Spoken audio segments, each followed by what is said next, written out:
किसी की अपनी एनर्जी नेगेटिव है तो उसको सामने वाले की नेगेटिव एनर्जी एब्जॉर्ब करने में ज्यादा टाइम नहीं लगता।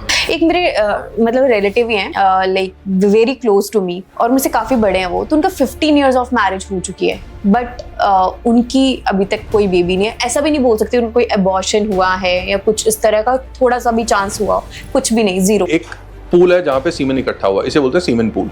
ठीक है, मान लो ये सर्विक्स का होल है, ठीक है। अगर जो नॉर्मल होगा यूट्रस वो ये सीधा होता है, ठीक है। ये यहाँ से पानी अंदर चला जाएगा, मतलब सीमेन अंदर चला जाएगा क्योंकि उसको होल है। अब सपोज करो ये यूं है, नहीं जाएगा पानी। अगर ऑर्गेनिकली हम प्रेगनेंसी का ट्राई करें, they are very stress, they are taking like officially personally एक स्ट्रेस लेते हैं, तो उससे एक स्पर्म काउंट या फादरहुड में डिले होना ये पॉसिबिलिटी है। बिकॉज ऑफ स्ट्रेस, लाइफस्टाइल, इन सब चीजों से फर्क तो पड़ेगा स्पर्म को। जो अल्कोहलिक होते हैं कपल्स, बिकॉज आजकल मेल और फीमेल दोनों के लिए नॉर्मल चीज है ड्रग्स लेना, तो ये हमारी फर्टिलिटी को किस तरीके से इम्पैक्ट कर रहा है? जब उसको प्रेगनेंसी प्लान करनी है, लेट सपोज मुझे पता है कि आज से 1 साल बाद मैंने प्रेगनेंसी प्लान करनी है, 6 महीने पहले सब छोड़ दो। सर, आपके पास ऐसे कपल्स आते हैं कभी जिन्होंने कभी हेजिटेट करा हो अपनी प्रॉब्लम्स बताने के लिए और बाद में उनको उसका चीज का नुकसान भी बहुत हुआ हो? बिकॉज मैंने देखा है यूजुअली लोग हेजिटेट करते हैं प्रेगनेंसी या फर्टिलिटी वाली चीजें डिस्कस करने में। प्रेगनेंसी या फर्टिलिटी इश्यूज को डिस्कस करने में इतना हेजिटेट नहीं करते जितना इंटीमेसी इशू में करते हैं। आजकल बहुत ट्रेंड चला है मुहूर्त पे डिलीवरी कराना, मतलब कोई शुभ मुहूर्त है तो उस पे अगर हम डिलीवर करें बेबी को तो हमारा बेबी हमारे लिए लकी है, या वो एक बहुत अच्छा सक्सेस हो सकता है लाइफ में। तो ऐसी चीजें सच में इम्पैक्ट करती है।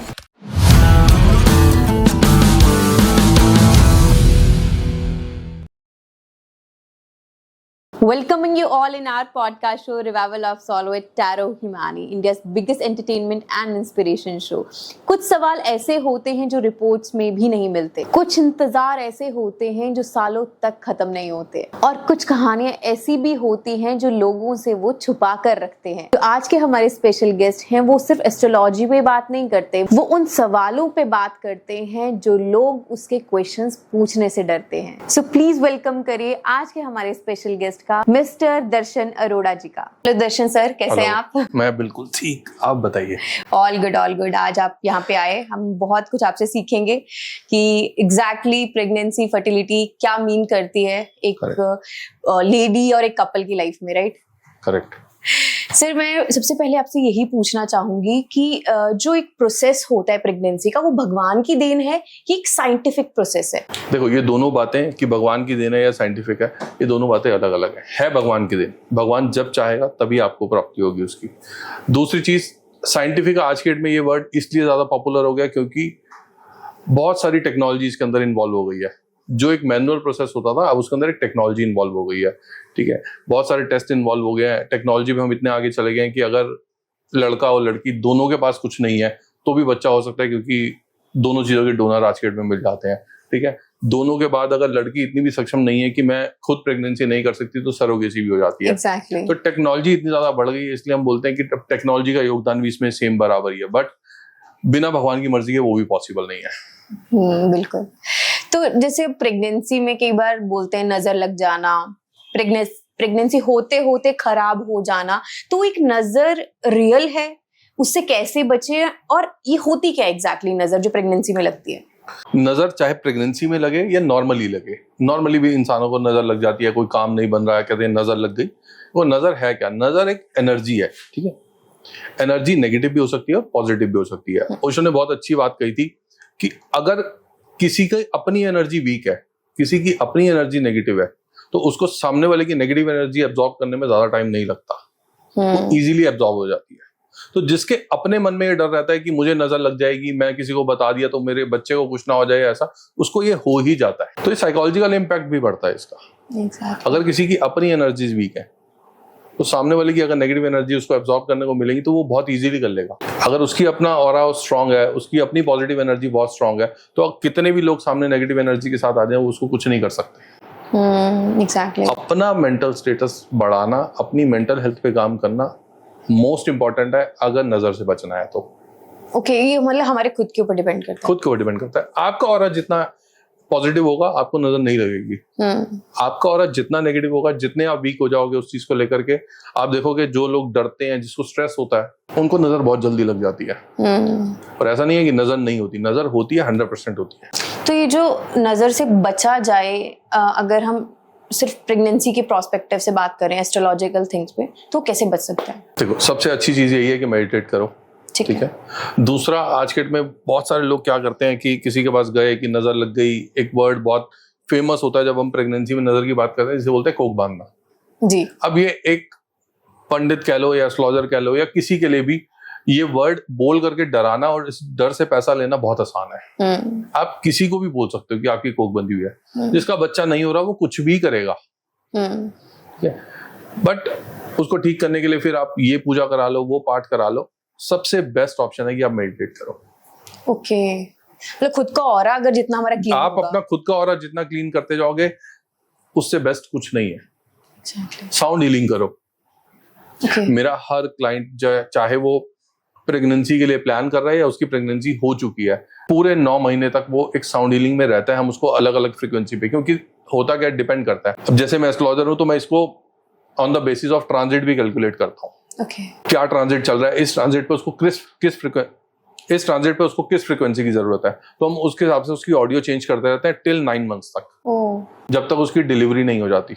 और जब तक वो प्रेगनेंसी प्लान कर रहा है तब तक के लिए हम उसको एक ऑडियो देते हैं सुनने के लिए। वो ऑडियो वो डेली सुनता है। अच्छा, ठीक है। और वो ऑडियो सुनने के रिजल्ट माइंड ब्लोइंग है। और वो ऑडियो आप प्रोवाइड करते हैं? वो हम प्रोवाइड करते हैं डिपेंडिंग ऑन कि उसको किस फ्रीक्वेंसी की जरूरत है, उसका चार्ट क्या बोलता है, उसके चार्ट के हिसाब से क्या फ्रीक्वेंसी उसको चाहिए, वो फ्रीक्वेंसी की जो ऑडियोज होती हैं वो हम उसको प्रोवाइड करते हैं। All right, nice nice. I think इससे काफी इंप्रूवमेंट आती होगी, जिसमें हम चाहे हम प्रेगनेंसी का बोलें या प्रेगनेंसी ठहरना बोलें उसमें। तो आपने एक कोक बांधने की बात करी, एग्जैक्टली आई वांट कि आप ऑडियंस को थोड़ा बताएंगे कोक बांधना एग्जैक्टली क्या होता है कि और किस वजह से होता है ये? कोक बांधना जैसा जो वर्ड है ना, ये बहुत पहले कुछ होता था। ये मतलब इट्स लाइक अ टोटका। लोग टोटके करते हैं ना कि इसका बच्चा नहीं होना, उससे जेलसी है तो उसका कुछ कर दिया, ये सब वो वाली सब चीजें हैं। और ये टोटके देखो सबके लिए काम नहीं करते हैं, ठीक है ना। टोटका सबका काम नहीं करेगा, वो किसी किसी का काम कर जाता है, सब उसी को फॉलो करते हैं। अगर मान लो आप 100 केस सुन रहे हो ऐसे कि जिसमें कोक बंधी हुई है, 99 की नहीं बंधी हुई उसमें से कोई एक आधा हो सकता है जिसके साथ ऐसा हो, वरना नहीं है। आज के डेट में कोई नहीं करता ये काम। अच्छा, तो ये अगर बोलते हैं इस तरीके की चीजें like that is totally fake, ये जस्ट है कि वो हमें थोड़ा पैसा कमाना है तो हम बोल देते हैं। क्योंकि ये वर्ड बोल के आप उससे कितना भी पैसा मांग सकते हो। मेरे पास ऐसे क्लाइंट है जिन्होंने इस चीज के ऊपर ही कम से कम 4-4, 5-5 लाख रुपए खर्चा है और हुआ तब भी नहीं कुछ। 4-5 लाख रुपए ये मिनिमम वैल्यू है जो ले लेते हैं लोग जी। उसके अकॉर्डिंग फिर वो रेमेडीज देंगे कि you should do this that. नहीं, रेमेडी कुछ नहीं देते हैं। वो आपसे पैसा लेने के बाद बोलेंगे कि पूजा हम करेंगे। वो आपको 2 पिक्चर शमशान की भेजेंगे, 2 हवन की भेजेंगे, 2 अलग अलग ऐसे 4-5 फोटो आपको भेजेंगे कि आपकी पूजा हो गई है और हो गया, आपका खुल गई। अब उनसे पूछो कि तब अब क्यों नहीं हो रहा, फिर अब वो कहते हैं कि कोई मेडिकल इशू होगा या ऐसा कुछ होगा। तो वो सेम वही प्रोसीजर है सब में। ओके, एक मेरे मतलब रिलेटिव ही हैं, like very close to me, और मुझसे काफी बड़े हैं वो। तो उनका 15 इयर्स ऑफ मैरिज हो चुकी है, बट उनकी अभी तक कोई बेबी नहीं है। ऐसा भी नहीं बोल सकते उनको कोई अबॉर्शन हुआ है या कुछ इस तरह का थोड़ा सा भी चांस हुआ, कुछ भी नहीं, 0। तो उसके पीछे का आपको क्या लगता है, क्या रीजन होगा? देखो, सबसे पहले मेडिकल रीजन, ठीक है। सबसे पहले चेक करो कि कोई मेडिकल रीजन तो नहीं है, ठीक है। अब मेडिकल रीजन के बाद अगर नहीं हो रहा है, उसके बाद जो दूसरा ऑप्शन आता है ना, वो आता है फिर इंटीमेसी, कि इंटीमेसी अच्छी है या नहीं है। इंटीमेसी, अब कई लोग यहाँ पे बोलते हैं कि चलो अगर इंटीमेसी को स्किप भी कर दें तो हमने आईयूआई भी कराया, आईवीएफ भी कराया, वो फेल हो गया। आईयूआई का सक्सेस रेट 10 से 12% का है और आईवीएफ का 30% का। और इन दोनों में सबसे ज्यादा मेडिकल टेक्नोलॉजी से ज्यादा काम करती है साइकोलॉजी। अगर किसी की साइकोलॉजी वीक है तो वो 10 आईवीएफ भी करा ले, नहीं होते। अच्छा। अभी आज ही का एक केस बताता हूँ। अभी एक लड़की है, उसने अपना आईयूआई कराया। अब जिस दिन आईयूआई कराया था, आज उसका रिजल्ट आया, वो नेगेटिव आया। अभी अब 15 दिन उसके साथ पता क्या चल रहा था। अब घर वालों ने पूरा प्लान कर लिया कि प्रेगनेंसी हो जाएगी, बच्चा आने वाला है 9 महीने बाद, ये वो। घर में बातें सिर्फ यही चल रही है कि जो हमने आईयूआई कराई है अब इसका पॉजिटिव रिजल्ट है। अब उस लड़की के ऊपर प्रेशर देखो कितना ज्यादा आ गया कि अगर ये पॉजिटिव नहीं आया तो घर से कितने सुनने को मिलेगी कि आईयूआई भी करा ली, प्रोसेस भी करा लिया। जबकि आईयूआई इतना बड़ा प्रोसेस नहीं है, 5-10 हज़ार रुपए का प्रोसेस है और हो जाता है। मैं तो खुद बोलता हूँ कि कोई आईयूआई करा रहा है, इतने ज्यादा अपने सपने मत समझो कि ये पॉजिटिव ही आ जाएगा। अब उस लड़की के ऊपर इतना प्रेशर था, उसने मुझे अपने उस 15 दिन के स्पैन में कम से कम 10 कॉल की होंगी कि भैया मेरा हो जाएगा हो जाएगा हो जाएगा। और मैंने उसको एक ही बात बोली है कि तेरे को बाहर से जितनी भी आवाजें आ रही हैं कि हम ऐसा होगा, बच्चा ऐसा होगा, वैसा होगा, सब सुनना बंद कर दो, सिर्फ इग्नोर करो। बट वही है, अब कितना इग्नोर कर लोगे आप। नहीं हुआ उसका। अच्छा, हुआ ही नहीं हुआ। अगर स्ट्रेस में हो तो IUI और IVF नहीं सक्सेस होते हैं। ये तो एक आई थिंक बहुत मेजर चीज है फिर, स्ट्रेस अगर हम बोले प्रेगनेंसी। और ये सेम केस मतलब मेल पे भी होता है या सिर्फ फीमेल की बात कर रहे हैं स्ट्रेस की? देखो, अगर IUI हुआ है तो स्ट्रेस किसके ऊपर है? फीमेल के ऊपर। ठीक है, मेल को कितना भी हो तो उससे फीमेल की प्रेगनेंसी पे कोई फर्क नहीं पड़ने वाला। फीमेल को स्ट्रेस नहीं होना चाहिए। मैं 2 चीजें हमेशा बोलता हूँ, जब तक प्रेगनेंसी नहीं हो रही, जब तक कंसीव नहीं हुआ, तब तक अपने हस्बैंड को राजा बना के रखो, उसको स्ट्रेस नहीं होना चाहिए। और जहां कंसीव हो गया उसके बाद लड़की को रानी बना के रखो कि उसको स्ट्रेस नहीं होना चाहिए। वाह, क्या बात है सर, बिल्कुल सही बात, करेक्ट। तो ये दोनों चीजें जिसने समझ ली और कर ली, उसको कोई प्रॉब्लम नहीं आएगी। एग्जैक्टली। और प्लैनेट्स कितना आपको लगता है सपोर्ट करते हैं लाइक इन प्रेगनेंसी? देखो, प्लैनेट फुली इसमें अगर कुंडली में नहीं है या कुंडली में कोई इशू है तो समझो प्रेगनेंसी कहां से हो जाएगी। ठीक है, अब वही है, जिसकी हो जाती है वो नहीं मानता है। जिसने नॉर्मली नेचुरल ट्राई किया, उसकी प्रेगनेंसी हो गई, वो कहता है कि कुंडली कुछ नहीं होती। यहाँ वही पहुंचता है जिसको स्ट्रगल होता है। जो स्ट्रगल कर रहा है वही तो पहुंचेगा कि देखो मेरी कुंडली में ठीक है या नहीं है। तो कुंडली काम करती है, कुंडली में नहीं लिखा होगा तो बच्चा कहाँ से हो जाए। हाँ बिल्कुल। बोलते हैं जैसे जो वीक प्लैनेट्स होते हैं, खराब प्लैनेट्स, राहु केतु अगर हमारे 5th हाउस में बैठ जाए तो काफी डिले आता है, डिनाई भी होती है कई बार चीजें। तो हम उनको चेंज कर सकते हैं, उन प्लैनेट्स को पॉजिटिव करके हम अपना लाइफ में बच्चा ला सकते हैं। सबसे बड़ी बात, 5th हाउस में किसी भी प्लैनेट के बैठने ना बैठने से प्रेगनेंसी नहीं होती है। 5th हाउस में कोई भी प्लैनेट बैठा हो, राहु बैठा हो, केतु बैठा हो, शनि बैठा हो, मंगल बैठा हो, कुछ भी हो, सारे के सारे भी आगे बैठ जाए। अगर मान लो राहु केतु तो चलो आमने सामने हो गए, बाकी अगर मैं बोलूं बाकी सारे प्लैनेट भी आगे 5th हाउस में बैठ गए तो भी ऐसा नहीं है कि प्रेगनेंसी नहीं होगी, तब भी हो सकती है। प्लैनेट के बैठने से नहीं होता, डिपेंड करता है कि आपके हाउसेस कौन कौन से एक्टिवेटेड है अभी, जैसे महादशा से या अंतरदशा से कौन कौन से हाउसेस एक्टिवेटेड है। अगर वो 2, 5, 11 जो हाउसेस होते हैं, ये 3 हाउसेस अगर एक्टिवेट हो रहे हैं किसी भी तरीके से, तो प्रेगनेंसी स्मूथली हो जाएगी।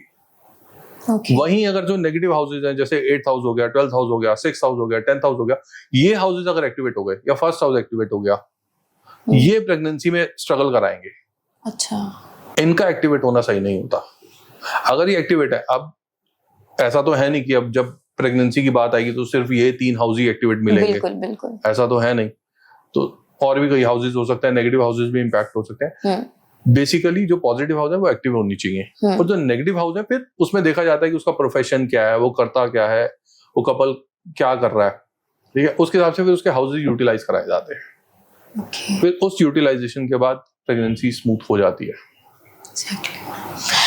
एंड जैसे आजकल का बहुत मॉडर्न एरा है, अगर हम देखें चाहे एक मेल के स्पेसिफिकली अगर मैं बात करूं, अगर ऑर्गेनिकली हम प्रेगनेंसी का ट्राई करें, they are very stress, they are taking like officially personally एक स्ट्रेस लेते हैं, तो उससे एक स्पर्म काउंट या फादरहुड में डिले होना, ये पॉसिबिलिटी है? देखो, अगर मैं आज से 15 साल पहले की बात करूं, ठीक है, मैं अपनी स्टोरी बताता हूं। मैंने 2013 में मेरी शादी हुई थी और मैंने 2014-15 में प्लान करना शुरू किया था। जिस टाइम मैंने प्लान करना शुरू किया था उस टाइम मेरा स्पर्म काउंट था 125 मिलियन था जब मैंने शुरू किया था। आज के डेट में मेरे पास जितने केसेस आते हैं, मुश्किल से मैंने 5000 में से ना, मुश्किल से मैंने 5 या 10 केस ऐसे देखे होंगे जिनका काउंट 100 मिलियन से प्लस होगा। आज के डेट का एवरेज स्पर्म काउंट जो है ना वो 40 मिलियन है। जो आज से 15 साल पहले की अगर बात करोगे तो 150-200 मिलियन होता था। ये क्यों हुआ? बिकॉज ऑफ स्ट्रेस, लाइफस्टाइल, इन सब चीजों से फर्क तो पड़ेगा स्पर्म के ऊपर। जितना स्ट्रेस होगा उस पर फर्क पड़ेगा। दूसरा, परफॉर्मेंस एंजाइटी होती है, इंटीमेसी इशू आते हैं। ये सब क्यों आ रहा है? स्ट्रेस की वजह से। इतने ज्यादा स्ट्रेस में अगर आप किसी को भी बोलो परफॉर्म करने के लिए, वो नहीं कर पाएगा। आज की डेट में आप, अगर मैं इंडिया की बात करूं तो अप्रोक्सीमेटली 3 करोड़ कपल्स हैं जो प्रेगनेंसी के लिए स्ट्रगल कर रहे हैं।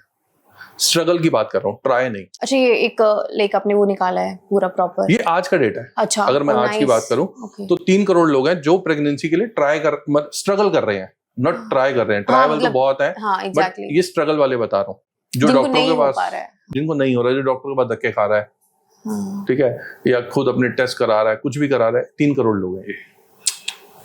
तब तो ये बहुत बड़ा और बिग नंबर है। हाँ। एंड ड्यू टू स्ट्रेस ही हम इस चीज को लाइक बोल सकते हैं। बहुत सारी चीजें इन्वॉल्व है, स्ट्रेस इन्वॉल्व है, लाइफस्टाइल इन्वॉल्व है इसके अंदर। दूसरी चीज अब एक और वो है कि मैरिजेस जो है वो लेट होती हैं। एग्जैक्टली, हाँ। डिले मैरिजेस इसमें इन्वॉल्व होती हैं। ऐसा नहीं है, आप ये नहीं कह सकते स्ट्रेस की वजह से नहीं हो रहा, बाकी बहुत सारी चीजें इन्वॉल्व है। हमारा लाइफस्टाइल, हमारा खाना पीना, सब कुछ चेंज होता आ रहा है। तो इसमें आपको लगता है जैसे जो एल्कोहलिक होते हैं कपल्स, बिकॉज आजकल मेल और फीमेल दोनों के लिए नॉर्मल चीज है ड्रग्स लेना, तो ये हमारी फर्टिलिटी को किस तरीके से इम्पैक्ट कर रहा है? देखो, ये हर कोई ये वाला जो लाइफस्टाइल है ना आज के डेट में, चाहे वो अल्कोहल हो गया या स्मोकिंग हो गया, ये बहुत नॉर्मल हो गया। अब इस नॉर्मल में ना एक चीज उनको करनी है कि अगर किसी को भी प्रेगनेंसी प्लान कर रहा है ना, तो बस वो इतना ध्यान रखे कि जब उसको प्रेगनेंसी प्लान करनी है, लेट सपोज मुझे पता है कि आज से 1 साल बाद मैंने प्रेगनेंसी प्लान करनी है, 6 महीने पहले सब छोड़ दो। ओके, 6 महीने पहले सब छोड़ दो, और उसके बाद डाइट ऐसी करो कि जितना पुराना खाया सब निकल जाए।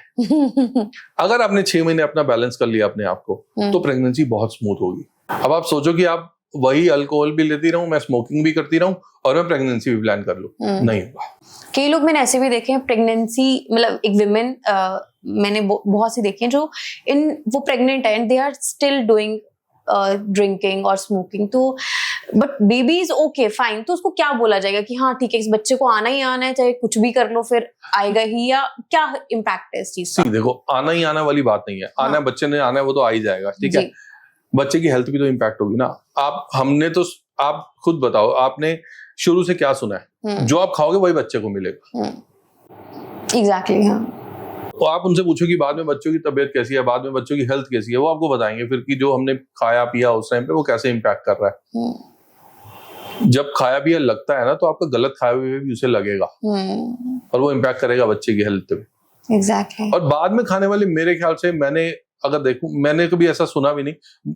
अब आज के डेट में बच्चों का बहुत ध्यान रखते हैं। अगर एक बार कंसीव हो जाए, वो आज के डेट में सब ढूंढते हैं कि ऑर्गेनिक क्या है, कौन सी चीज उसको सूट करेगी नहीं करेगी, प्लास्टिक कैसा है, जिस प्लास्टिक में दे रहे हैं वो कैसा है। तो आज के डेट में अगर मैं बोलूं बच्चा होने के बाद, तो बहुत केयर बढ़ गई है पहले से। तो जेंटल पेरेंटिंग आज इसी को कह रहे हैं। बिल्कुल बिल्कुल बिल्कुल। तो ऐसे क्या योग होते हैं या प्लैनेट्स की पोजीशन जो फादर की स्पेसिफिकली या मेल की फर्टिलिटी को एक अच्छा बता सके कि हाँ ये टाइम अच्छा है, ये बुरा टाइम है, तो वो कैसे हम पता करें स्पेसिफिकली किसी को? देखो, अगर मैं प्लैनेट की बात करूं, जैसे आप बोल रहे हो प्लैनेट की, मैंने बोला कि मेन रोल वैसे अगर आप देखोगे तो हाउसेस का होता है, ठीक है, बट कहीं ना कहीं जो प्लैनेट्स होते हैं उनके भी कुछ सिग्निफिकेंस होते हैं। तो अगर हम मेल फर्टिलिटी के जो सिग्निफिकेंस देखते हैं, वो देखते हैं मेनली मून और वीनस से। Moon and Venus.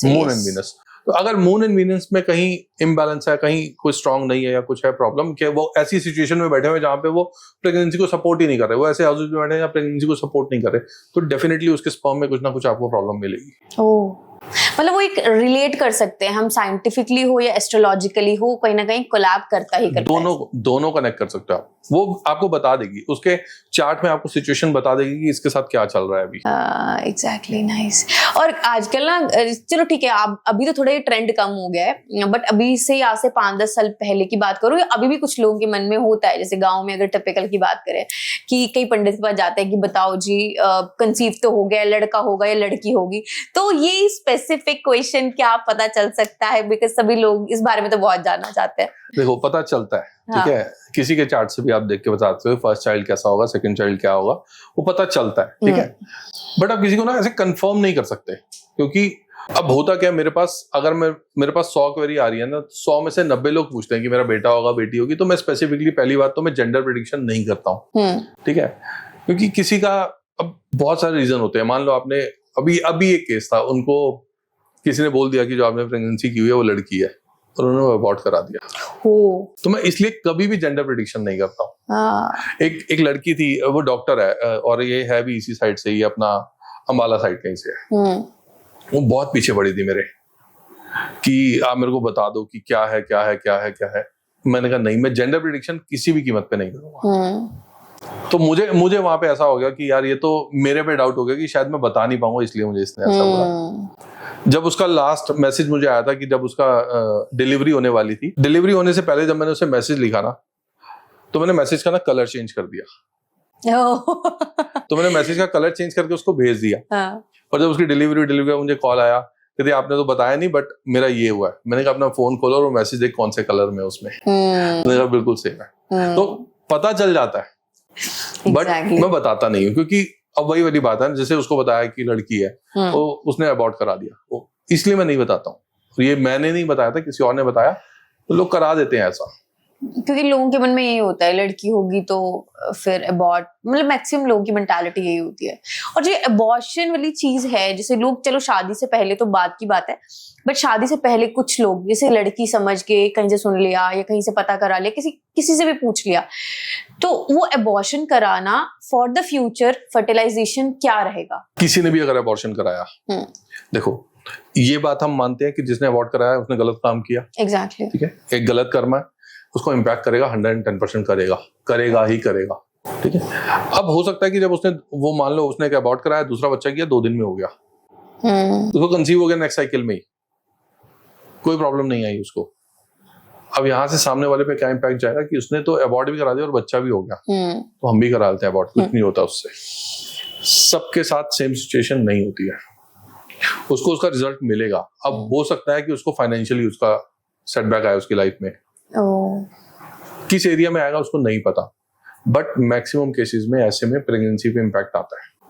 ओके, मतलब ये ऑब्वियसली वो कर्मा हट फिर के हमारे पास तो आने, वो कर्मा घूम फिर के वापस आएगा ही आएगा। एग्जैक्टली। आप सोचो, अगर आप मैनिफेस्टेशन में बिलीव करते हो तो एक चीज सोचो, जब भी आप अबॉर्ट कराते हो तो आप एक यूनिवर्स को सिग्नल भेज रहे हो कि भैया मुझे बच्चा नहीं चाहिए। अब इसमें वो वाली बात भी है कि चाहे किसी ने शादी से पहले कराया या बाद में कराया, आपने कभी भी कराया तो आपने एक यूनिवर्स को सिग्नल भेजा कि मुझे बच्चा नहीं चाहिए। और बाद में जब आप ट्राई कर रहे हो तब आपके मन में क्या चल रहा है? जब भी आप ट्राई कर रहे हो तो आपके मन में एक ही चीज है, यार पता नहीं होगा नहीं होगा नहीं होगा। तब आपके माइंड में ये नहीं है कि हो जाएगा, और वही चीज आपके माइंड में क्लिक भी करती है कि यार हमें पहले हुआ था, हमने अबॉर्ट कर दिया। एग्जैक्टली। जब आपने अबॉर्ट किया था ना, तब क्लियर सिग्नल था कि मुझे बच्चा नहीं चाहिए। आज जब चाहिए तो आपके मन में क्लियर सिग्नल नहीं है। यूनिवर्स को क्लियर सिग्नल समझ आता है, उसको ये समझ नहीं आता कि चाहिए नहीं चाहिए, होगा नहीं होगा। आप खुद डाउट में हो, यूनिवर्स कहां से दे देगा? तो इसलिए जिसने पहले अबॉर्ट कराया है या कभी ऐसी कोई सिचुएशन बनी है, इवन कई लोग क्या कहते हैं, अब मेरे पास बहुत सारे केसेस ऐसे आते हैं कि मैंने अबॉर्ट नहीं किया था, बट हुआ क्या था, शादी से पहले सिचुएशन ऐसी हो गई थी, मैंने टैबलेट खा ली। एग्जैक्टली। मैंने टैबलेट खा ली कि टैबलेट किस लिए खाई थी? सेम रीजन के लिए खाई थी। एग्जैक्टली। तो वो घूम फिर के वापस आपको मारेगा 110%। मतलब वो आना ही है, आना ही आना है। तो जैसे अब मैंने कई ऐसे कपल्स देखे हैं, मेरे पास मैक्सिमम जो ऑडियंस है वो मेरी ना लाइक यंगस्टर्स हैं, तो कई लोग आते हैं कि मैम हम तो प्रेग्नेंट हो गए, like we are living in live in, so अब हमने तो अबॉर्ट कराना है। तो मुझे भी कई बार समझ नहीं आता मैं उन लोगों को क्या सजेशन दूं, ऑल्दो ऑफ कोर्स शादी से पहले प्रेग्नेंट होना इज वेरी बिग थिंग, और वो करवा भी लेते हैं। चलो ठीक है, मैंने बोल दिया कि तुम पेरेंट्स को बता दो या कुछ टाइम बाद चीजें कर लो, तो दे वर लाइक कि दे अबॉर्टेड। और बहुत से ऐसे कपल्स हैं जो करते हैं, बहुत से यंगस्टर्स, तो उनकी लाइफ में आने वाले, चलो ठीक है उनकी शादी नहीं हुई, तो आने वाले टाइम पे क्या इम्पैक्ट पड़ेगा फर्टिलिटी पे? देखो, फर्टिलिटी का इम्पैक्ट मैंने आपको बता दिया कि बाद में प्रेगनेंसी में इश्यूज आते हैं। और अब ये जो बात आप बोल रहे हो कि वो आया, अब उसको क्या सजेस्ट करें, कोई सजेशन है ही नहीं उसके लिए। अबॉर्ट ही एक ऑप्शन है उसके पास। तो बेटर, सबसे बड़ी बात यह है कि सजेशन यही है कि अगर आप जा भी रहे हो मान लो उस चीज के लिए, तो यूज प्रोटेक्शन। तो आप प्री प्रोटेक्शन यूज कर लो कि आपको पोस्ट कोई ऐसी चीजें ना करनी पड़े। एग्जैक्टली। बट आई थिंक वो, जैसे मुझे ऐसा लगता है कि चलो ठीक है एक बार हमारा कहीं हो जाता है इस तरीके का, तो आई थिंक वो बार बार चीजें करना फिर तो वो बहुत ज्यादा हम गलत कर रहे हैं ना। बिकॉज मेरे पास एक ऐसा केस था जिसमें एक बार अबॉर्ट हुआ, दूसरी बार हुआ, तीसरी बार हुआ, चौथी बार भी हुआ, और उन दोनों की शादी ही नहीं हुई लास्ट में। हाँ, तो 2 अबॉर्शन है, मेरे को 11 अबॉर्शन का केस है।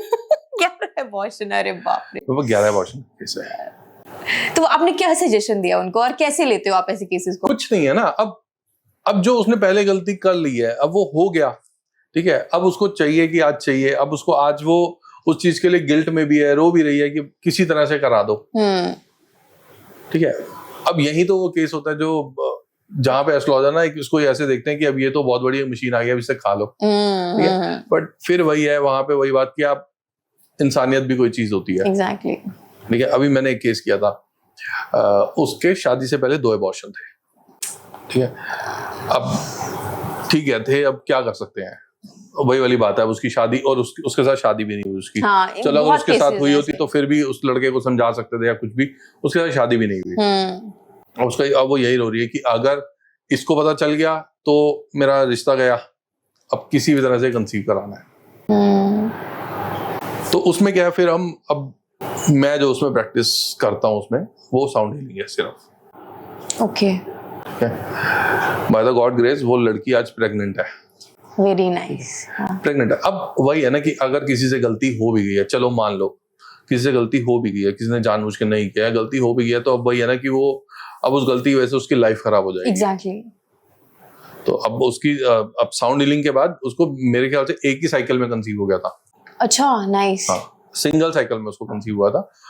तो होता है कि अगर देखो, अगर एक 2 चीजें होती हैं, करने के बाद अगर गिल्ट नहीं है कि हमने जो किया वो किया, बट आज का बताओ कैसे होगा, तो साउंड हीलिंग करा लो, कुछ भी करा लो, कुछ नहीं हो सकता।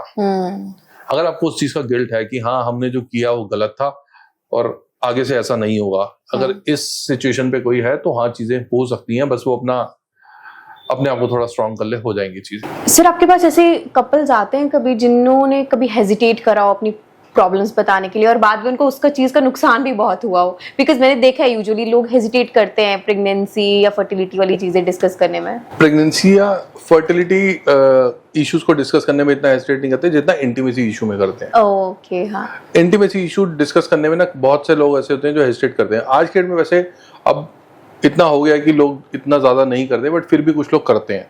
जब मैं एक केस बताता हूँ आपको, एक डॉक्टर थी, ठीक है, वेरी फर्स्ट डे मैंने उसको बताया था कि मेरा इंटीमेसी इशू है, और उसने वही उस बात को समझने में ना पूरे 6 महीने लगा दिए। मैंने उसको फर्स्ट मंथ बोला कि इंटीमेसी इशू है, उसने कहा नहीं हमारा ओके है, ठीक है। अब वही है कि वो फर्स्ट टाइम में कैसे वो बोल दे, एग्जैक्टली। ठीक है। फिर जब फर्स्ट मंथ कंसीव नहीं हुआ, सेकंड मंथ उससे बात हुई, उसने बोला कि नहीं हुआ। और फिर जब हम ना एक चार्ट प्रिपेयर करके देते हैं, कोई भी अगर मेरे पास क्लाइंट आता है तो उसको हम एक चार्ट प्रिपेयर करके देते हैं कि दीज आर द डेट्स और दीज आर द टाइमिंग्स, आपको इसके बीच में इंटरकोर्स करना है। तो हम वो चार्ट देते हैं। जब वो सब फर्स्ट मंथ नहीं हुआ, सेकंड मंथ नहीं हुआ, थर्ड मंथ मैंने उससे रिव्यू लिया। मैंने 7 डेट दी थी, किसमें हुआ और किसमें नहीं हुआ, ठीक है। फिर उसने बताया कि इसमें से ना किसी भी डेट पे नहीं हुआ। तो मैंने कहा जब हुआ ही नहीं तो फिर आप कैसे एक्सपेक्ट कर रहे हो कि आपकी प्रेगनेंसी हो जाएगी। फिर मैंने पूछा रीजन क्या है। उसका रीजन ये था कि उसको इंटीमेसी में कुछ इश्यूज थे जिसकी वजह से इंटरकोर्स हो ही नहीं पाता था उससे। अच्छा। देन मैंने उससे सजेस्ट की कुछ चीजें, मैंने कहा आप ये करके देखो, हो जाएगा।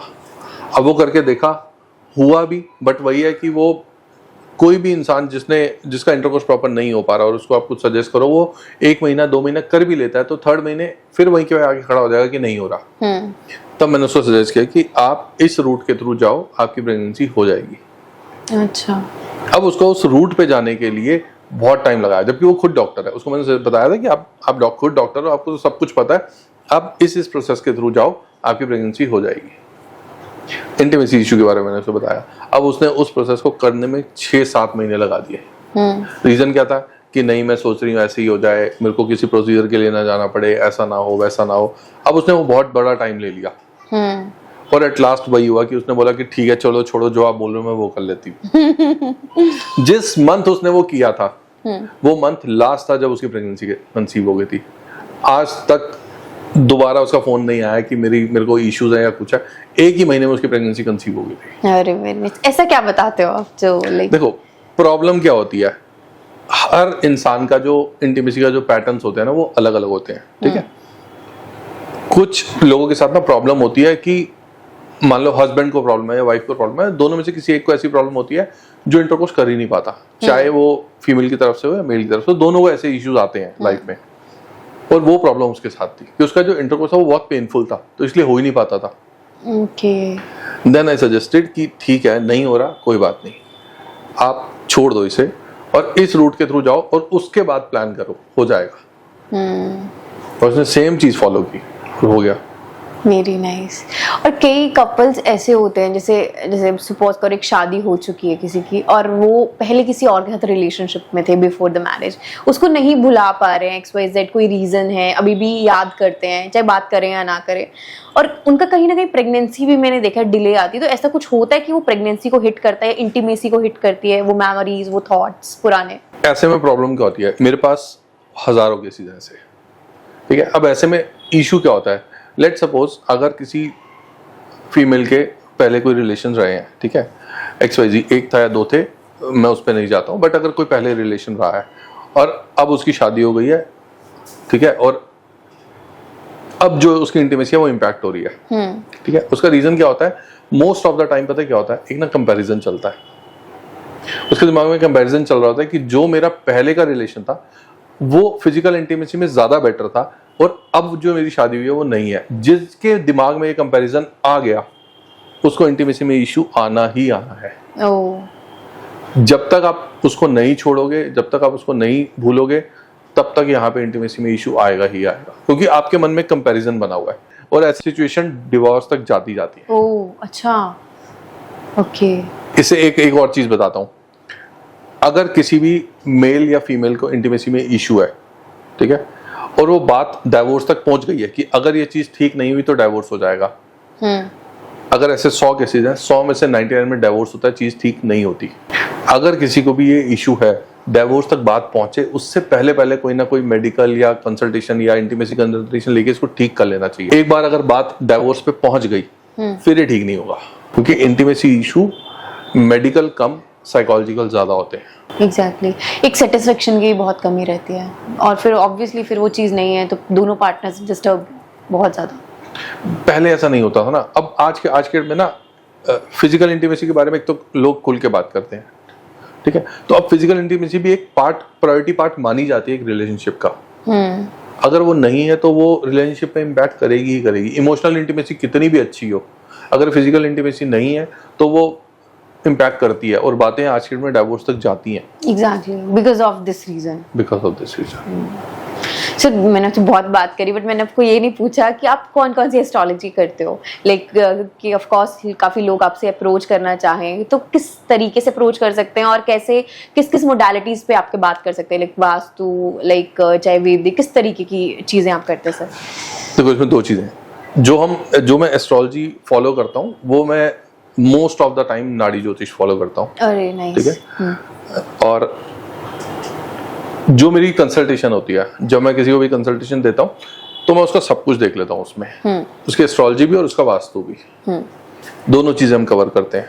ठीक है, दूसरा मैं दो तरह की सर्विस प्रोवाइड कराता हूँ। फर्स्ट एक तो एस्ट्रोलॉजी की, ठीक है, अगर कुंडली में कोई प्रॉब्लम है या वास्तु में कोई इशू है वो क्लियर करते हैं। सेकंड, अगर इंटीमेसी में कोई इशू है, किसी भी तरह का इंटीमेसी में इशू है फॉर प्रेगनेंसी ओनली, तो हम उसको क्लियर करके देते हैं। किसी भी तरह की उसको प्रॉब्लम आ रही हो, फिर उसमें ये भी बता देते हैं कि अगर आपको let suppose XYZ intimacy issue है, ये ठीक होगा या नहीं होगा, वेट करना है नहीं करना, क्या करना है, वो क्लियर कर देते हैं उसको, जो पूरा क्लियर हो जाता है। हाँ, लेट सपोज अगर किसी को इंटीमेसी इशू है, ठीक है, नॉर्मली किसी का भी इंटीमेसी इशू ठीक करने में ना टाइम लगता है। ठीक है, अगर एक ट्रेडिशनल जो इंटीमेसी कोच होता है ना, वो कम से कम 8 से 9 महीने 10 महीने का टाइम लेता है उसको ठीक करने के लिए, क्योंकि उसका एक वो है कि देखो अगर कोई भी उसके पास गया ना तो वो बोलता है कि भाई 10-15 सेशन लगेंगे तब जाके ये ठीक होगा या नहीं होगा, उसके बाद पता लगेगा। रीजन क्या है, पहले वो उसको इमोशनल इंटीमेसी सिखाएगा, फिर उसको सिखाएगा कि तू टेक्सटिंग कर, फिर उसको धीरे धीरे वहां से आगे बढ़ाएगा और फिर जाके कहीं 7-8 महीने बाद वो फिजिकल इंटीमेसी पे जाएगा। इतना टाइम नहीं होता प्रेगनेंसी के लिए आज की डेट में, कोई वेट नहीं करता, क्योंकि इतने टाइम में अगर किसी ने प्रेगनेंसी के लिए वेट किया ना तो उसका स्ट्रेस लेवल बढ़ जाता है, बहुत बढ़ जाएगा। एग्जैक्टली। तो यहाँ पे क्या होता है, हम क्लियर पहली बारी में बता देते हैं कि ये इशू है, इसको ऐसे रिजॉल्व करना है, अगर ऐसे रिजॉल्व नहीं हो रहा तो आप दोबारा आओ, मैं आपको फिर समझाया तो कि ऐसे नहीं हो रहा, ऐसा करके देख लो। अगर वैसे भी नहीं हो रहा, मतलब हमने पहले A स्टेप फॉलो किया नहीं हुआ, फिर B स्टेप फॉलो किया नहीं हुआ, नहीं हो रहा, कुछ और ऑप्शन देख लो। इस चक्कर में मत पड़े रहो कि इंटीमेसी ठीक होगी, इंटीमेसी बाद में भी ठीक हो जाएगी। आज के डेट में कि बच्चा करना पहले जरूरी है, बिकॉज बच्चा नहीं होगा, बायोलॉजिकल क्लॉक चल रही है। लड़की का AMH अगर एक बार ही चला गया कुछ नहीं कर पाओगे, फिर इंटीमेसी ठीक भी हो जाएगी, क्या कर लोगे? बिल्कुल। तो तो ये बहुत ज़रूरी है कि AMH जाने से पहले पहले आपका सब कुछ क्लियर हो जाना चाहिए। आजकल एक बहुत से केसेस मैंने ऐसे देखे हैं, कंसीव हो जाता है लाइक मोस्टली लेडीज को, बट उनकी हार्ट बीट नहीं आ रही बच्चे की, उसके ऑर्गन्स डेवलप नहीं हो रहे, वो बोलते हैं we are taking healthy diet, we are taking medicine and all सब कुछ। तो उसका क्या रीजन है कि साइंटिफिकली कुछ है या हमारी कुछ गलतियां हैं जिससे जो हम करते हैं? What is the reason? Because heartbeat ना आना एक बच्चे में एक बहुत बड़ी बात होती है, क्योंकि आ जाती है हार्ट बीट फिर चली जाती है वापस। जी देखो होता क्या है कि आज सबसे पहले कोई भी इंसान अगर बच्चा प्लान कर रहा है उससे 3 महीने पहले अपनी डाइट ठीक करना शुरू करे। अब होता क्या है, हमने एकदम से बच्चा प्लान करना शुरू किया। कैसे? अभी तक कुछ नहीं था, बट आज रात को बैठे कि चलो ठीक है बच्चा प्लान कर लेते हैं, अब यहाँ से शुरू करते हैं वो जर्नी। सीधा ही जो प्रोटेक्शन, अगर मान लो वो अपनी इंटीमेसी में प्रोटेक्शन यूज कर रहे थे या कोई प्रिकॉशन ले रहे थे, वो उसको फिर हटा देते हैं और सीधे बच्चा प्लानिंग पे आ जाते हैं। एग्जैक्टली ऐसा नहीं करना चाहिए। आप कभी भी प्लानिंग के लिए जा रहे हो ना, उससे 3 महीने 6 महीने पहले अपनी बॉडी पे काम करो। अगर एग्स वीक है या स्पर्म वीक है, वो जो अंदर जा करके जो एम्ब्रियो बनेगा, जो सैक बनेगा, वो ऑब्वियसली वो वीक होगा। आप कैसे एक्सपेक्ट कर रहे हो कि जब 2 वीक चीजें जाके आपको एक बहुत अच्छी एक हेल्दी चीज दे देंगी? नहीं दे सकती। पहले अपनी हेल्थ पे काम करो, अपनी मेंटल हेल्थ, अपनी फिजिकल हेल्थ पे काम करो, फिर बच्चे के लिए प्लान करो। Exactly, that is very important I guess. IVF के केसेस बहुत बढ़ते जा रहे हैं, what is the reason behind that? देखो IVF के केसेस बढ़ने की अगर मैं बात करूं तो आज की डेट में इंडिया में 2.5 लाख IVF होते हैं एनुअली, और ये वो नंबर्स हैं जो रिकॉर्ड में है, ठीक है, बट एक्चुअल नंबर इससे बहुत ज्यादा है। बढ़ने का रीजन पता है क्या? पेशेंस नहीं है लोगों में। जो IVF की एक अगर हम एक एवरेज टाइम निकालें IVF पे जाने का, तो आज से मुश्किल से 7 से 8 साल 10 साल पहले की बात करोगे तो IVF पे वो जाता था जिसको ट्राई करते हुए 7-8 साल हो चुके हैं। एग्जैक्टली। आज की जो एवरेज एज है जो IVF पे जाने की, वो हो गई है 3 इयर्स। 3 साल में बच्चा नहीं हो रहा तो IVF। 3 साल में एवरेज एज बता रहा हूँ, बट आने वाले टाइम पे ये जो एवरेज एज है ये आपको मुश्किल से 1-1.5 साल पे मिलेगी। अच्छा, ओके। लोग 1-1.5 साल में ही IVF करा लेंगे। आज के मैं जितने केसेस करता हूँ, ये मैं इसलिए बोल रहा हूँ क्योंकि अभी जो पुराने वाला जो बोलते हैं ना, पुराना जो लॉट है, जो 91, 92, 93 बॉर्न है, वो IVF करा रहे हैं 5-5, 6-6, 7-7, 8-8 साल बाद। जो अभी नए वाले हैं वो 1.5 साल में भी करा रहे हैं IVF। जो 98 बॉर्न है, 2000 बॉर्न है, मेरे पास ऐसे केसेस हैं 2001 बॉर्न है, IVF करवा रहे हैं अभी, 23 साल 24 साल उम्र है और IVF करवा रहे हैं। तो इसका क्या रीजन है इतना जल्दी सबको? मतलब पेशेंस की कमी है? पेशेंस, ये तो पेशेंस की तो बात एक अलग हो गई, बट अब है नहीं ना, फर्टिलिटी इतनी अच्छी नहीं बची है। तो डॉक्टर सजेस्ट कर देते हैं उनको कि कुछ डॉक्टर सजेस्ट कर देते हैं, कुछ अपने आप में पेशेंस नहीं होती कि ठीक है 2-4-5 लाख रुपए लगा लगाओ और करा लो। पता तब चलता है कि जब एक IVF फेल हो जाता है, सारा पैसा बर्बाद। पैसा बर्बाद तो सेकेंडरी थिंग है। पैसा तो चलो जो जाएगा जाएगा, बट अब सोचो कि IVF के बाद दूसरा ऑप्शन क्या है? इसके आगे तो कोई ऑप्शन ही नहीं है। जिसका IVF फेल हो गया उसके पास है क्या और आगे कराने के लिए? कुछ भी नहीं है। अब आप इतनी जल्दी सीधा कोई जाएगा और IVF करवा लेगा तो, और गलती से IVF फेल हो गया तो फिर उसके बाद है नहीं, बचा ही नहीं कुछ करने को। फिर वैसे बंदा डिमोटिवेट हो जाएगा, स्ट्रेस में ही आ जाएगा कि अब करूं क्या, हो ही नहीं रहा, इससे भी नहीं हुआ। नॉर्मली 1 साइकिल 2 साइकिल कोई कराता था पहले, बहुत पहले की बात कर रहा हूँ। आज के डेट में 8-8, 10-10 साइकिल करा लेते हैं लोग। 10 साइकिल कराना बहुत बड़ी बात होती है, बहुत ज्यादा। 10 साइकिल के IVF मैंने हैंडल किए हुए हैं, 10 साइकिल, 11 साइकिल, 8 साइकिल, बहुत सारे केसेस हैं। आप सजेस्ट करते हो लोगों को बाय रीडिंग देयर कुंडली या जो भी एस्ट्रोलॉजी आप देखते हो उसके बेसिस पे कि आप IVF कराओ, नहीं आप ऑर्गेनिकली ट्राई करो, तो आप क्या सजेशन देते हो basically? Depend on the chart. देखो जब चीजें देखी जाती हैं तो पहले चार्ट से देखते हैं, ठीक है। चार्ट में देखते हैं कि क्या पोजीशन बनती है, क्या उसका है। अब जो टाइम चल रहा है वो नेचुरल कंसीविंग का है। अगर उसको लग रहा है कि मुझे लग रहा है कि उसका हाँ हो जाएगा, तो हम उसको रोकते हैं कि ठीक है तू नेचुरल ट्राई कर, और नहीं होगा तो फिर तो चलो आगे की बात हो गई वो, बट हो जाएगा। अगर दिख रहा है नेचुरल तो फिर हम बता देते हैं कि देखो नेचुरल के लिए जाना चाहिए।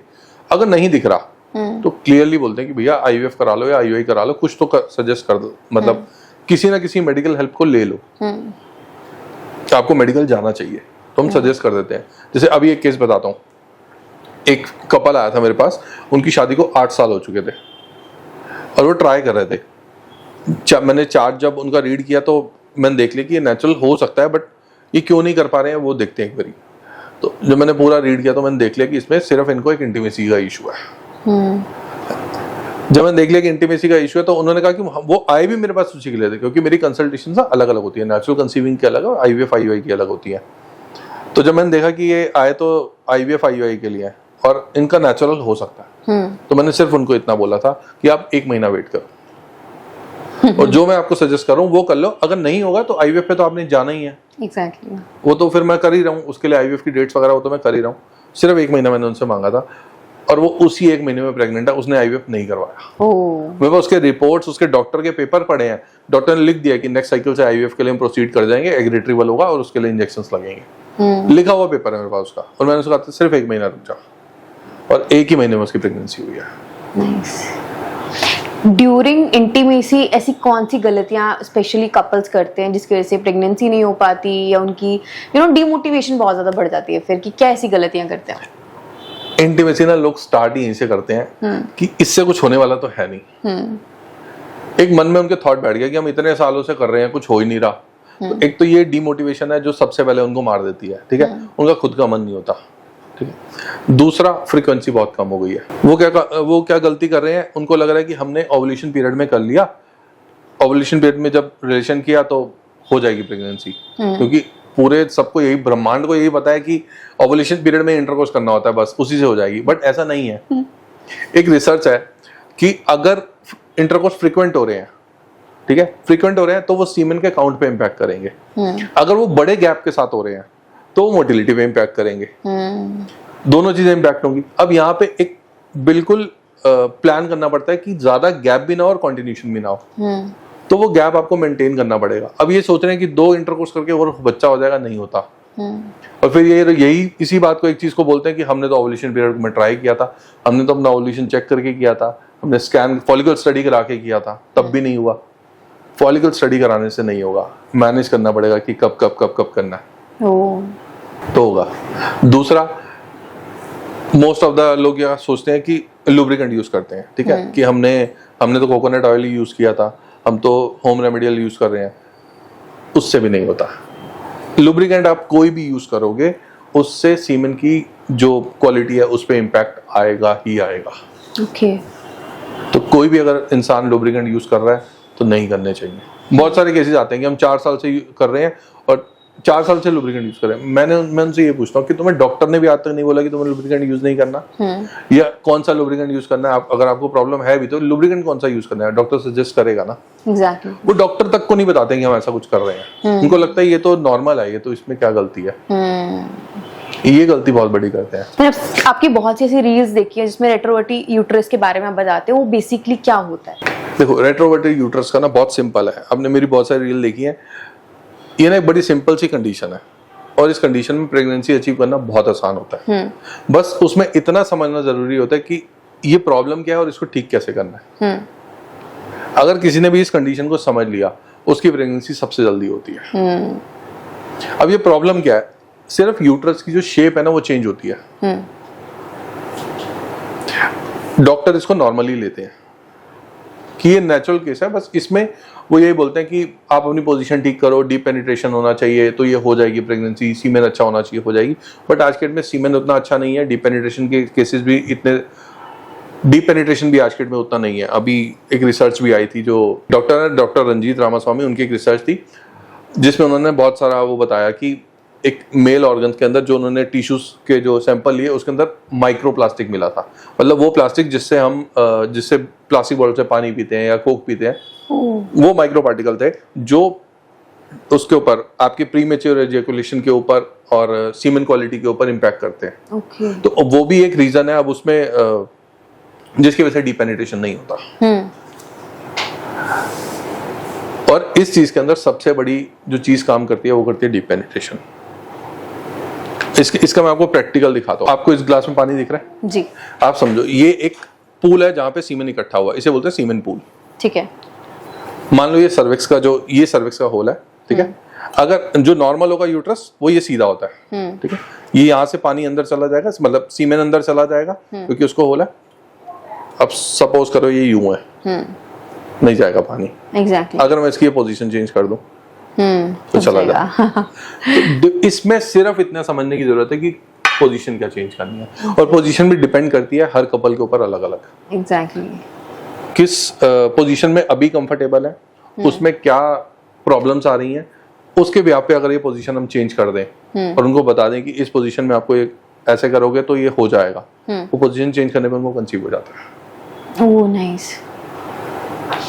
अभी एक कनाडा का केस था मेरा, उसने मेरे से नॉर्मली ली थी, जबकि इंटीमेसी कंसल्टेशन नहीं ली थी उसने मेरी, और उसने मेरी रील देखी तो मैंने कुछ प्रिकॉशन बताई हुई थी कि आप अगर किसी का भी रेट्रोवेटिव यूटरस है तो ये 2-4 चीजें हैं वो फॉलो करे तो हो सकती है उसको प्रेगनेंसी।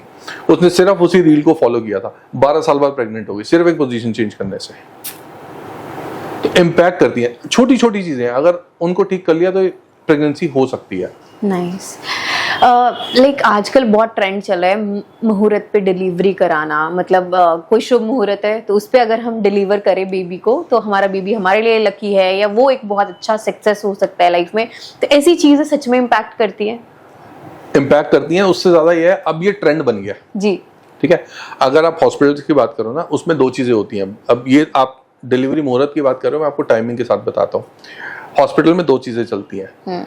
एक डिलीवरी का मुहूर्त कि आपको कौन से डे पे करानी है। एग्जैक्टली। ये नॉर्मल है कि आपको चलो मंडे करानी है, ट्यूसडे करानी है, आप एक डेट बता दो, आप उस पे करा लेना।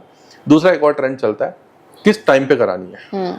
अगर आप टाइम चूज करते हो, लेट सपोज आपने बोला कि मुझे 12 से 1 के बीच में डिलीवरी चाहिए, उसके 30,000 रुपीज 40,000 रुपीज एक्स्ट्रा चार्ज करते हैं क्योंकि आपको उस टाइम पे डिलीवरी चाहिए। एग्जैक्टली। और ये अब ट्रेंड बन गया। इम्पैक्ट तो करती हैं बट ये ट्रेंड भी बन गया। लोग बहुत अभी अगर आप अभी संभावना सेठ के बच्चे हुए हैं अभी। हाँ एग्जैक्टली। उन्होंने उसने उसमें बताया था कि उसने डिलीवरी डेट थी उसकी 5, 6, 7 ऐसा कुछ निकली हुई थी, और उसके 3 तारीख को हुए थे बच्चे हुए। अब वही है कि किसी ने डिलीवरी डेट निकलवाई और कोई कॉम्प्लिकेशन आ गया और डिलीवरी पहले हो गई तो हो गई, उसमें फिर डिलीवरी डेट आप कुछ कर नहीं सकते। तो बच्चे वैसे नॉर्मली आने उसी डेट में जब ऊपर वाले ने लिखा हुआ है, बट लोग आज के डेट में करते हैं, बहुत ट्रेंड है। मैं खुद करता हूँ, वो डेट्स में खुद निकाल के देता हूँ कि कौन सी डेट पे करानी चाहिए। हाँ, जिससे बच्चे का फ्यूचर, हमारा खुद का फ्यूचर ज्यादा बेसिकली उसमें बच्चे का फ्यूचर तो देखो चलो वो साथ लेके आएगा, क्योंकि वो टाइमिंग पे डिपेंड करता है कि वो किस दिन आएगा, किस टाइम आएगा, वो डिपेंड करता है ना उसके ऊपर। वो तो 1-1 घंटा भी चेंज हो गया या आधा घंटा भी ऊपर नीचे हो गया तो वो पूरे सब चेंज हो जाता है, डिग्रीज चेंज हो जाती है। चलो अगर हाउसेज सेम भी मिले तो वो डिग्रीज चेंज हो जाएंगी। ठीक है, तो बेसिकली क्या होता है, मैं उसको जो बैलेंस करता हूँ वो नक्षत्र बेस पे करता हूँ कि कौन से नक्षत्र में बच्चे को आना चाहिए। ठीक है, जैसे गंडमूल के नक्षत्र ना हो, क्योंकि एक गंडमूल के नक्षत्र से ऐसा कुछ बहुत बड़ा इम्पैक्ट आता नहीं है, बट एक लोगों में वहम होता है। ठीक है, तो मैं हूँ गंडमूल की। हाँ, तो हम वो देख लेते हैं कि कौन से नक्षत्र में उसको आना चाहिए, कौन सा नक्षत्र है जो मदर फादर दोनों के लिए फेवरेबल है। तो हम कोशिश करते हैं कि वो उसी नक्षत्र में हम उसको, अगर कोई ऐसा आ भी जाता है तो हम उसको बता दें कि आपको इस नक्षत्र में करानी चाहिए। तो डेट्स हम निकाल के देते हैं। एग्जैक्टली। कोई ऐसा प्लैनेट होता है जो हमारी फर्टिलिटी को इम्पैक्ट करता है, खराब करता है? अगर मैं प्लैनेट की बात करूं तो अगर आप प्लैनेट की सिग्निफिकेंस देखोगे तो बेसिकली वीनस और मंगल जो फर्टिलिटी पे ज्यादा इम्पैक्ट करते हैं नेगेटिवली। बट अगर मैं हाउसेस की बात करूं तो वो है 8th और 12th। ओके, खराब करने में। 8th और 12th वो है वो जो फर्टिलिटी पे इम्पैक्ट डालते हैं। 12th हाउस में जो बेसिकली इम्पैक्ट अगर देखने को मिलेगा ना तो वो मिलेगा इंटीमेसी में, और जो 8th का मिलेगा वो मेडिकल इश्यूज में मिलेगा। अच्छा ठीक है, तो हाउसेस के इम्पैक्ट ज्यादा है। हाउसेस के इम्पैक्ट ज्यादा है। बॉडी काउंट से रिलेटेड बहुत आजकल ट्रेंड में चल गई हैं चीजें, तो बोलते हैं जिसका बॉडी काउंट होता है तो उसमें कुछ ऐसा फर्टिलिटी इंटीमेसी में after like you know multiple years के बाद अगर हम ट्राई करें तो उसमें इम्पैक्ट पड़ता है कि प्रेगनेंसी में डिले हो रहा है, कुछ स्पर्म काउंट्स में डिले हो रहा है। देखो बॉडी काउंट को ना, एक तो वही होगा कि बॉडी काउंट्स वो होगा कि जहाँ पे वो रिलेशनशिप है जो शादी से पहले थे, या मान लो आज के में एक्स्ट्रा मैरिटल अफेयर भी अब डे बाय डे बढ़ते जा रहे हैं। ठीक है, तो बॉडी काउंट ना इम्पैक्ट तो करते हैं। एक तो वही कंपैरिजन वाली बात आ जाती है। ठीक है, दूसरी चीज क्या होती है, जब भी 2 फिजिकल इंटीमेसी होती है, मतलब 2 लोग आपस में जब फिजिकली अटैच्ड होते हैं तो एनर्जीज भी ट्रांसफर होती हैं। ठीक है, दूसरा इंसान जो सामने वाला इंसान है वो आपको शक्ल से कैसे भी दिख रहा हो, वो उसकी बातों से वो कैसा भी दिख रहा हो, बट वो अपने अंदर क्या कैरी कर रहा है, वो कितने नेगेटिव इम्पैक्ट कैरी कर रहा है, वो क्या बर्डन उसके अंदर है, वो भी ट्रांसफर होते हैं। एंड ये साइंटिफिकली प्रूवन है ये चीजें कि जब भी आप किसी की ऐसे इंसान के कांटेक्ट में आते हो जिसका जो ऑरा है वो नेगेटिव है या पॉजिटिव है, वो सेम चीज आपके साथ भी ट्रांसफर होती है। अभी एक डॉक्टर है, दुबई की डॉक्टर ने, मेरे को नाम ध्यान नहीं आ रहा अभी, उसमें उसके राज शिवानी के पॉडकास्ट में भी वो आई थी, तो उन्होंने भी सेम चीज यही बोली थी कि जब भी आप किसी फिजिकल कांटेक्ट में आ रहे हो तो ये चीजें ट्रांसफर होती हैं। अच्छा, फिजिकल कांटेक्ट छोड़ो, उनकी जो बात थी वो ये थी कि जब दो लोग आपस में मिलते हैं तो एक इंप्रेशन छोड़ते हैं दूसरे के ऊपर, ठीक है। यहाँ तो वो बात है जहाँ फिजिकल इंटीमेसी नहीं हुई तब भी वो एनर्जी जो एक्सचेंज हो रही है, और यहाँ तो फिजिकल इंटीमेसी में हो तो वो एनर्जी एक्सचेंज होंगी ही होंगी। पर केसेस है मेरे पास, ऐसे बहुत सारे केसेस हैं जहाँ पर ऐसा होता है, जब बॉडी काउंट बढ़ जाता है ना तो एक दिन ऐसा होता है कि दिमाग फट जाएगा। हो अच्छा ओके। क्योंकि जिस टाइम ये सब चीजें चल रही होती हैं उस टाइम ना कुछ समझ नहीं आता। हाँ, जब ये सब चीजें चल रही होती है कुछ समझ नहीं आता कि तब उस टाइम सब कुछ लगता है कि मतलब ये वैसा, इसको आप वैसे कह सकते हो कि जब ये सब चीजें चल रही होती हैं तो इंसान के पांव जमीन पे नहीं होते, और जब इसका इम्पैक्ट आता है तो पांव के नीचे जमीन नहीं होती। रीसेंट केस है मेरे पास अभी, like this only, like this, और वो लड़की आज इस कंडीशन में है कि मैं सुसाइड कर लूंगी,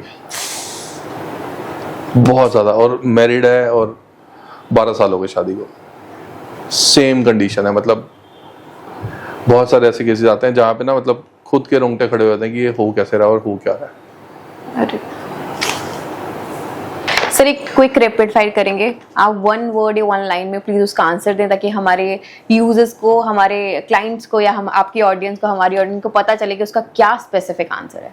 ठीक है सर, आईवीएफ या नेचुरल रेमेडी लॉन्ग टर्म कौन सा बेस्ट रहता है for pregnancy? Natural. IVF success ज्यादा मेडिकली होता है या टाइमिंग के अकॉर्डिंग? साइकोलॉजिकली। बेडरूम का वास्तु या कुंडली में इम्पैक्ट करता है या कौन सा ज्यादा इम्पैक्ट करता है, वास्तु या कुंडली? नंबर 1 पे कुंडली, सेकंड पे वास्तु। अल्कोहल या स्मोकिंग, फर्टिलिटी में सबसे ज्यादा बड़ा इम्पैक्ट किसका होता है? सबसे ज्यादा इन दोनों का इम्पैक्ट होता है, बट इससे भी बड़ा इम्पैक्ट होता है मास्टरबेशन। स्ट्रेस या लाइफस्टाइल, इनफर्टिलिटी का मेन रीजन क्या है? स्ट्रेस। कि डॉक्टर से पहले एस्ट्रोलॉजिस्ट के पास जाना चाहिए या नहीं? नहीं, फर्स्ट डॉक्टर के पास जाओ। 5th हाउस में सबसे अच्छा ग्रह कौन सा है जो हमारी प्रेगनेंसी और हमारी फर्टिलिटी के लिए अच्छा हो? सारे ग्रह अच्छे हैं। 5th हाउस में कोई भी ग्रह हो, ग्रह इम्पैक्ट नहीं करते, हाउसेज इम्पैक्ट करते हैं। एक ऐसी रेमेडी जो प्रेगनेंसी में बहुत काम करती हो? मेडिटेशन। एक ऐसी चीज जो हर इनफर्टिलाइट कपल को गलत ठहराती है? गलती सिर्फ लड़की की होती है ऐसा नहीं है, दोनों की तरफ से केसेस हो सकते हैं। एक मेल को भी इनफर्टिलिटी इश्यूज हो सकते हैं। ओके। एक ऐसा ग्रह जिससे लोग बहुत मिसअंडरस्टूड करते हैं? मंगल वीनस कंजक्शन। सर, लास्ट में जाते जाते आप ऑडियंस को कुछ बताना चाहते हो for fertility, intimacy in pregnancy, so please आप गाइड कर सकते हैं। देखो, कोई भी अगर प्रेगनेंसी के लिए प्लान कर रहा है, सिर्फ 2 टिप्स फॉलो करो। एक, स्ट्रेस फ्री रहो और अपने इंटीमेसी पैटर्न को ठीक कर लो।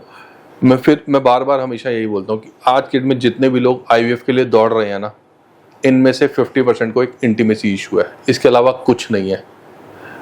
बहुत सारी रिसर्चेज हैं जो आज के डेट में, पुरानी बहुत सारी चीज़ें ऐसी हैं जिनको लोग मानते हैं, जैसे सीमेन का बाहर आना नॉर्मल चीज़ है, नहीं होता नॉर्मल, कुछ केसेस में नॉर्मल नहीं होता। तो ऐसे बहुत सारी चीज़ें, सिर्फ इंटीमेसी को अगर इम्प्रूव कर लोगे तो 50% केसेस जो हैं आईवीएफ वाले वो नेचुरल कंसीव हो सकते हैं। Thank you so much sir, आप बहुत अच्छा लगा आप आज यहाँ पे आए हैं, और आई विश हमारे ऑडियंस ने अगर सर से कांटेक्ट करना होगा, सर से बात करनी होगी, अगर उनको भी कोई प्रेगनेंसी इशू है तो प्लीज़ आप डायरेक्टली हमारे डिस्क्रिप्शन में जाइए, सर के साथ आपको मेंशन होगी उनकी इंस्टाग्राम, यूट्यूब, तो आप डायरेक्टली उनसे वहाँ बात कर सकते हैं। Thank you so much sir. Thank you.